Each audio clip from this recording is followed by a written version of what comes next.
Uhud, ketika baginda Rasulullah SAW melihat jasad Sayyidina Hamzah terbelah, kemudian Nabi melihat juga hidungnya dipotong, falhasil ini badannya banyak dilukai oleh kaum musyrikin Quraisy.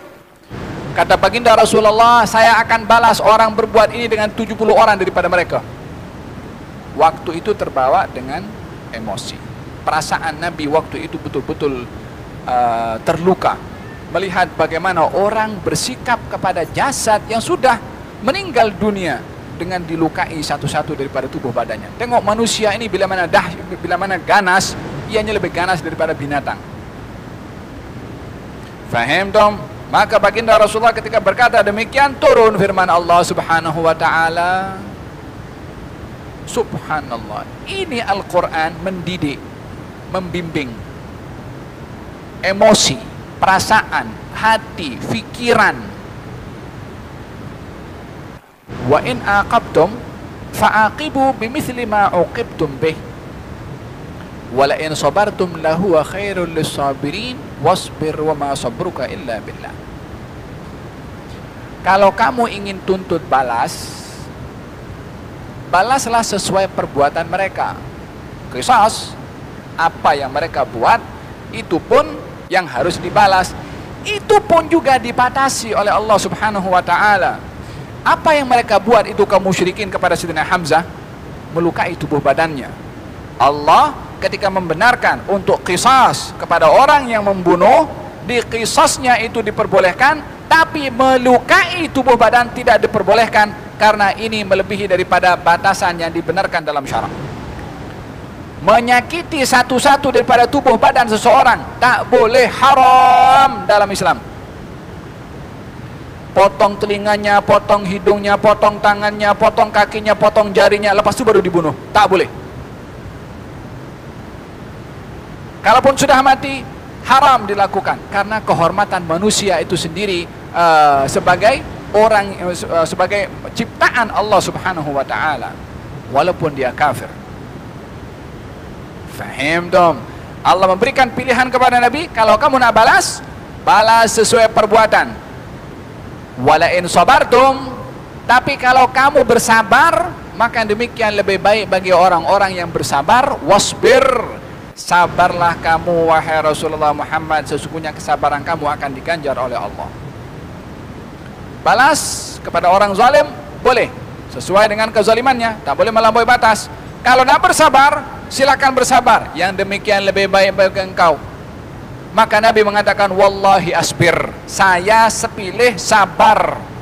Walaupun ada otoriti untuk membalas, orang yang zalim ini boleh dibalas atas dasar kezalimannya. Di antara balasan kepada orang yang zalim, baik melalui mahkamah, termasuk balasan kepada orang zalim, mendoakan kehancuran kepada orang yang zalim. Bukankah Nabi bersabda, doa orang dizalimi tidak ada hijab kepada Allah Subhanahu wa taala, wattaqi da'watal mazlum. Hati-hati kamu daripada doa orang yang dizalimi, karena orang yang dizalimi tidak ada hijab doanya dengan Allah, artinya akan dikabulkan oleh Allah. Pada masa saat orang yang dizalimi punya ruang menghukum kepada orang yang zalim dengan doa kehancuran, Allah memberi pilihan yang lain. Sabar. Maka kesabaran kamu akan dibalas oleh Allah Subhanahu wa taala.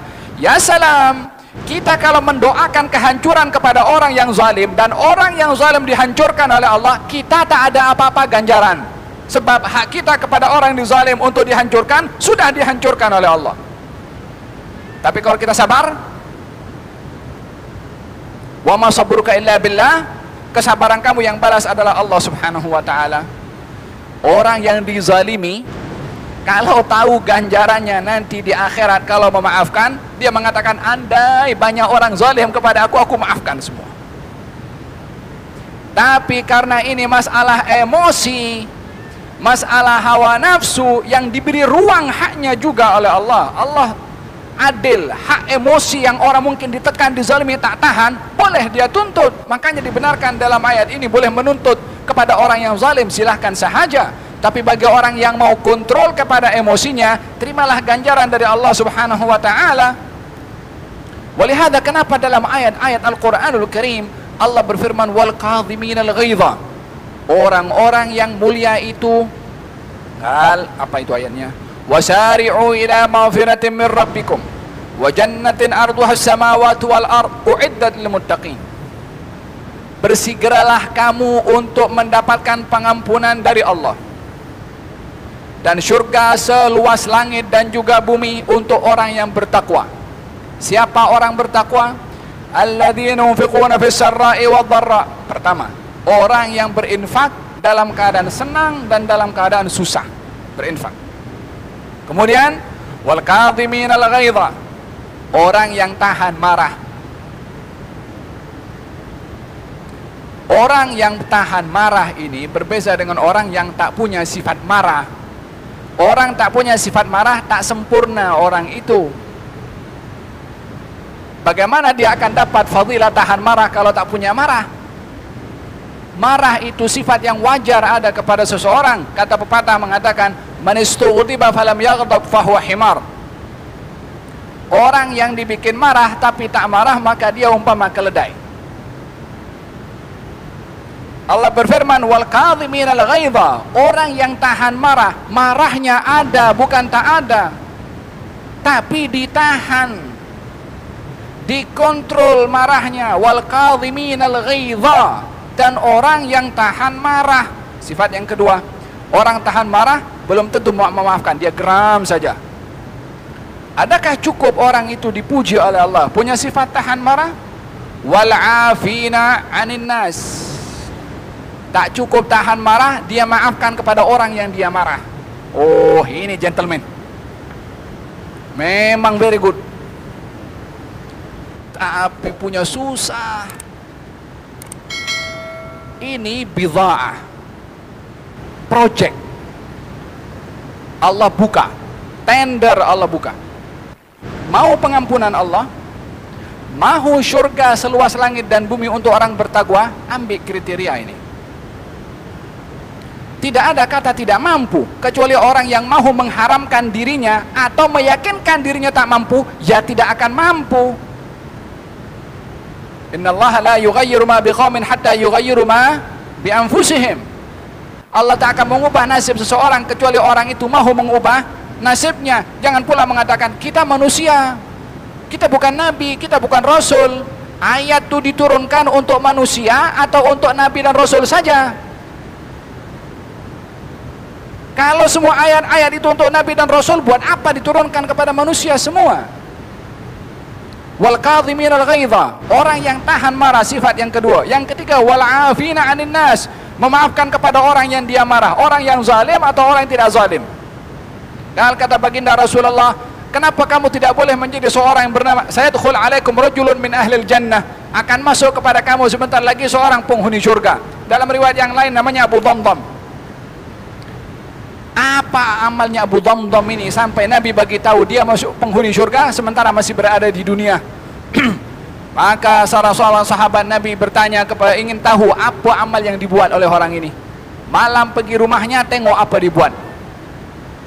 Mungkin kot ada ibadah-ibadah rahasia yang dilakukan. Tak ada, biasa saja. Hari pertama, hari kedua, hari ketiga biasa saja. Hari ketiga ditanya, apa amal kamu buat sehingga Nabi bagi tahu kamu penghuni surga? Katanya, apa yang kamu nampak kepada saya dalam beberapa hari ini, itulah amal saya. Hanya kebiasaan saya sebelum tidur, saya berdoa kepada Allah, ya Allah, saya maafkan kepada orang yang zalim kepada saya, yang maki saya, yang mengumpat saya, yang cakap pasal saya, yang buat. Walhasil, apa saja kezaliman yang dilakukan oleh orang, dimaafkan. Atasaddaqu bi'irdi, saya bersedekah dengan kehormatan saya yang dinodai oleh orang lain. Tak mau dendam dengan orang, tak mau untuk membawa kebencian, hasad dengki kepada orang. Kata sahabat itu, ini yang menyebabkan kamu ini termasuk orang mendapat berita gembira masuk syurga. Yauma la yanfa'u malun wala banun illa man atallaha biqalbin salim. Di hari tiada akan mendatang manfaat, la harta, la anak, kecuali satu saja, orang yang datang kepada Allah dengan hati yang selamat, bersih, suci daripada dendam, daripada maki, daripada buruk sangka, daripada ujub, daripada kibir, daripada perasaan sombong dan lain sebagainya. Ini adalah hati yang umpama mutiara. Faham tom? Qad aflaha man zakkaha wa qad khaba man dassaha. Akan bertuah orang yang mensucikan hati dan juga jiwanya, akan rugi orang yang mengotori hati dan juga jiwanya. Berapa sifat?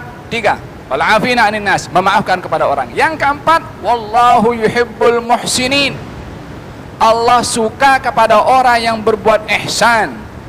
Ayat itu berbicara tentang orang yang tahan marah, maaf kepada orang yang dimarah, dan berbuat ihsan kepada orang yang dimarah. Tak cukup dimaafkan, ya salam, kita berinteraksi dengan Tuhan. Kita ini berbicara dengan Allah subhanahu wa ta'ala untuk Allah melihat sifatnya yang ada dalam Quran ada kepada kita.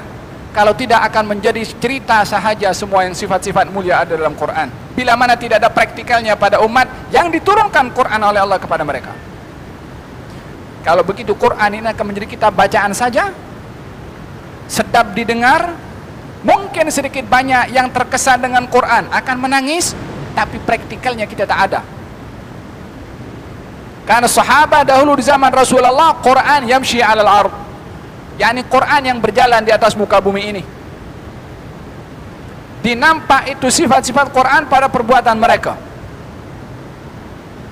Faham tom? Berapa sifatnya? 4. Wallahu yuhibbul muhsinin, berbuat ihsan, termasuk kepada orang yang dia marah kepadanya. Yang kelima, walladzina fa'alu fahishatan aw dhalamu anfusahum dzakarullaha wastaghfiru lidzunubihim wa man yaghfiru dzunuba illallah.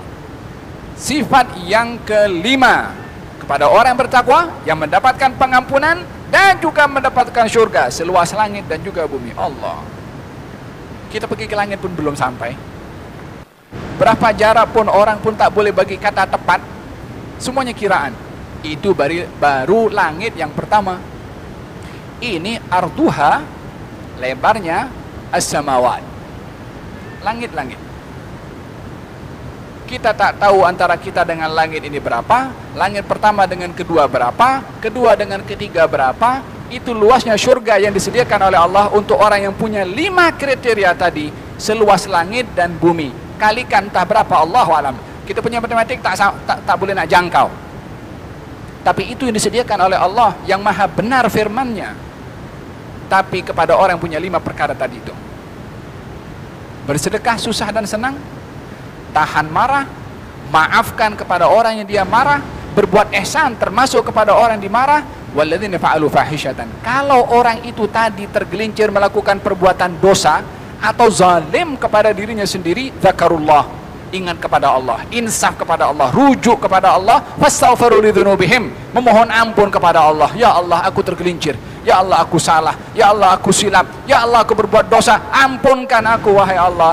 Ini termasuk orang yang mendapatkan ganjaran tadi. Mudah-mudahan kita termasuk daripada orang yang bertakwa kepada Allah Subhanahu wa taala. 5 kriteria ini mudah-mudahan Allah Subhanahu wa taala bantu kita dapat terrealisasi kepada diri kita sendiri insyaallah, dan mudah-mudahan Allah jaga mulut ini dan tangan ini dan anggota tubuh badan ini kecuali kepada perkara-perkara yang diridhai oleh Allah Subhanahu wa taala. Amin Allahumma amin.